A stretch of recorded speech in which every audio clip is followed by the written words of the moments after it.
Hey guys, welcome to Nerd News, your number one stop shop for all things geek related.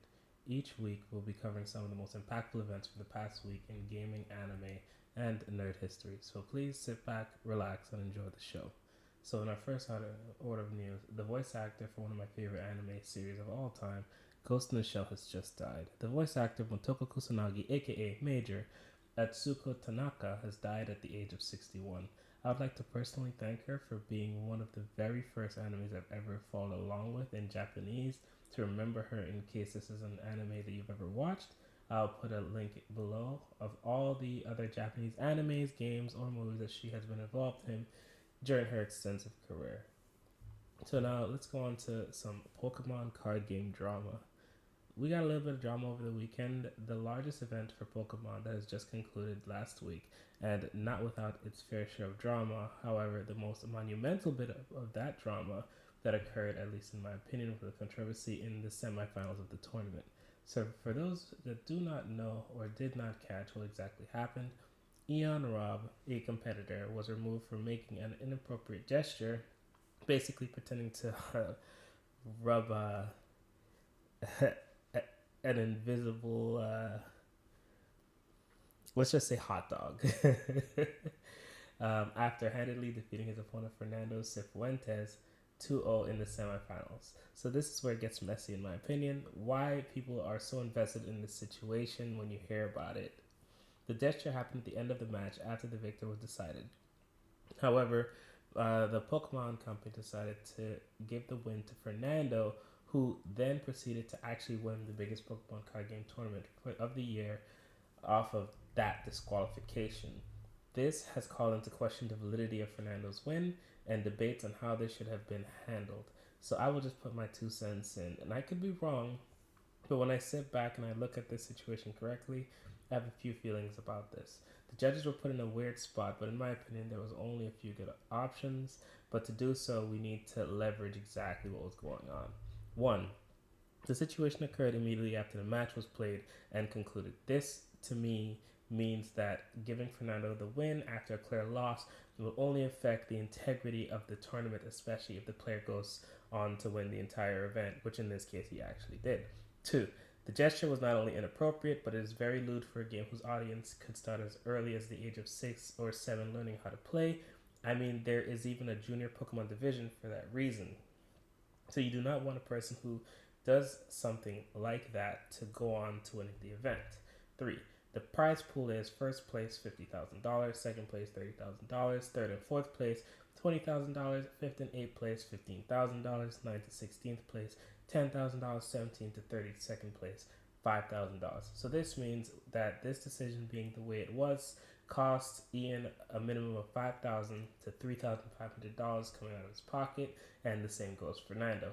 Since it was a ruling made in the semifinals of the event, this means that others are competing for this amount, and this decision affects everybody in the top 8 equally. Matchups can change, and the integrity of the tournament can start feeling a bit off. The solution, in my opinion, should have just been to give Ian the win that he received and DQ him from the next round, giving his next opponent a bye. This would have most likely satisfied everyone and kind of reduced the confusion amongst viewers who had no idea what happened. Because on the actual docket slip, if you look, you saw Ian Robb sign that he won. He even had a winner's interview afterwards. So for the next day, for Fernando to just kind of show up in Ian's place, a lot of people were confused because, let's be honest, yeah, in hindsight, if you recorded or you went back and looked at the VOD or you found a way at the time to look at the video, but in the moment, first of all, most people aren't going to go back to look at the VOD. Let's be honest, right? No, most people aren't going to go back and try to find out exactly what happened with Ian Robb. They might wait for like their favorite YouTubers to go ahead and put the video out, but not going to do that. Second of all, the gesture was very quick, and a lot of people probably saw it and didn't know what the gesture was, or may not even have taken any offense to the gesture in the first place. So you probably had a lot of people just completely confused as to what is going on. Why is the person I saw who lost yesterday standing here right now? I don't get it. I don't understand. Our rules different, and that can make things very muddy. Now, in my opinion, that's just my opinion. I could be right or wrong. Maybe they handle it perfectly. If you want, you can discuss with me in the comments below, but that's at least how I feel in it. Next in nerd news, the 30th anniversary theatrical release of Ninja Scroll is part of iconic events releasing 2024 to 2025 AX Cinema Night series and will screen over 500 US theaters on September 11th, 12th, and 15th and be presented in both Japanese with English subtitles and English dub. Ninja Scroll to me is one of the best horror animes of all time. Very gory, very bloody, but I really loved it. I would probably recommend if you guys have one in your neighborhood to go ahead and look it up. I'll leave the link to the AX Cinema Nights series. It's a site where you can go on and you can find put in your zip code and find your area if a showing will be nearby.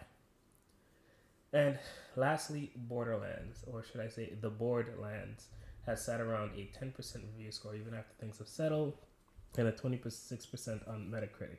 While I can sit down and talk about this movie for a very long time, breaking down why it was so bad and where they went wrong here on a video, I will put out my core problems with it, since this is only supposed to be kind of like a news article explanation. One, they did not dig into the characters' real personalities. Two, they did not utilize the two things Borderlands was best loved for, the guns and more, and so into the personalities of the people in the world of Pandora. Three, trying to make a superhero story in the franchise where they really have no heroes. The point of Borderlands has and always will be a mission for riches and sacrifice. Yes, characters exact revenge or go out of the way to save the planet, but it is at the cost of their own gain and only to protect the ones they love. At the end of the day, it is all about loot and guns. I would like to make a full video breaking down these concepts, but seeing as I am working a full-time job while doing this, it might take a while. So if it is something you guys really would be interested in waiting for, please say so in the comments below. If I get at least 10 people saying, hey, we'd like to see a long-form video on this, I'll go ahead and do it. But that's pretty much it. It might take me about, with my schedule, probably a month or so, but I can push out for it maybe if I see that there's interest in it, and to me interest is like at least 10 people watching it and enjoying it, so I'd do it just for that. So well, that is all for today. I know this video was supposed to come out Monday as promised on my social media, such as on my eBay, my website, and a few things that I put up, but I wasn't satisfied with what I produced the first time. And while I'm still not completely satisfied with what I'm producing today, I would like to thank you from the bottom of my heart for at least watching, to see if you guys give me any criticism below and what I can change. And I hope to see you coming back again. Please don't forget to subscribe and follow us for more news, more reviews, suggestions, and much more coming to the channel. Thank you so much for your time, and I appreciate you.